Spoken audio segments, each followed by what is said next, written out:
Climate change is affecting jobs in Latin America and the Caribbean. It can lead to job losses, which could deepen poverty and inequality in our region. But climate change also creates opportunities for workers, which can be harnessed with the right set of policies that, intertwined within the environmental agenda, can help mitigate the effects of climate change. I'm Dulce Baptista, Senior Labor Market Specialist at the Labor Markets Division, and together with my colleagues at the IDB, we have identified how climate change is affecting jobs and how labor market policies can help tackle these challenges and turn them into opportunities.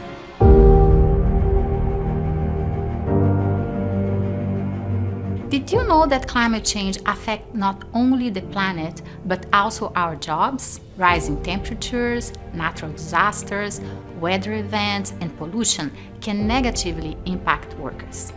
High temperatures will make heat stress more common, reducing working hours globally by 2% by 2030. In Latin America and the Caribbean, this could mean the loss of 2.5 million jobs. Environmental degradation and loss of biodiversity also endanger jobs, especially those that depend on natural resources. Approximately 1.2 billion jobs worldwide depend directly on effective management of ecosystems. Decarbonization, a key process to mitigate climate change, also impacts labor markets and can eliminate, replace, or create jobs. The transition to a more sustainable economy can create up to 50 million net jobs in Latin America and the Caribbean by 2030. At the IDB, we have identified possible solutions, policies, and opportunities combining labor market policies with the climate agenda. For example, if your community is affected by a climate disaster, labor market policies can help mitigate job losses, maintain livelihoods, and assist in infrastructure recovery.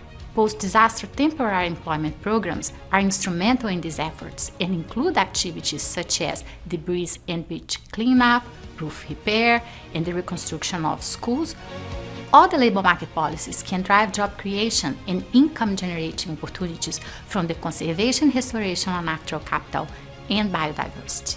Labor intermediation, for example, is key to connecting workers, especially young people, with internships and green employment that help protect the environment.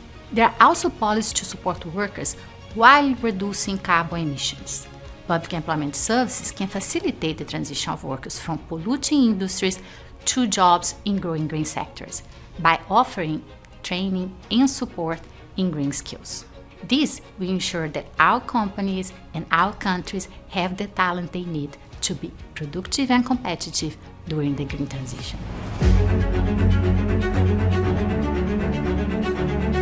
By allocating funds and creating new finance methods to support labor market policy to address climate shocks, to foster environment conservation and restoration, and to offset the impact of decarbonization.